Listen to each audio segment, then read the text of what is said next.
Volgende op Diepe Waters. Ek het gedink ons moet weer 'n gesinsete hê. Môre aand as julle beskikbaar is. So mors van geld nie. Sien jy daai mense kyk na ons kind? Dis alles behalwe gemors van geld. Ons het klaar goeie nanny gehad. Sy het ons niks gekos nie, maar nee, my vrou kan ons nie 'n ding laat gaan nie. Ek het hulle pa gelos. Ek's trots op ma. Dis hoogtyd dat dinge hier begin verander.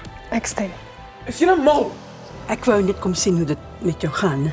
Ek weet jy is baie kwaad, Letty, maar ek gee nog om vir jou. Dit het nie verander nie. Dit was een van ons grootste skenkers by Helderhoop. Hulle moet onttrek. Hulle kan nie meer vir Helderhoop ondersteun nie. Hoe gaan met pa se nuwe sielkundige? Sy's nie 'n sielkundige nie. Sy's 'n lewensmentor. Ons is bly pa kry weer hulp. Hulp. Natuurlik gaan Bobby by jou konserte sing, hè?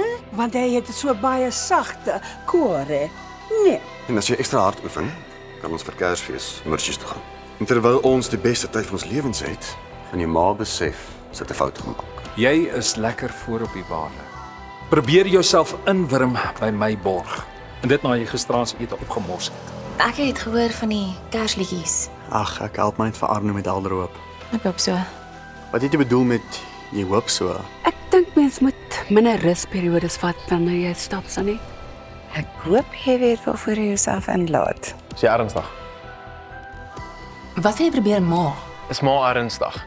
Moet ek nou maak asof ek Kersfees en happy is? Is ma gerook?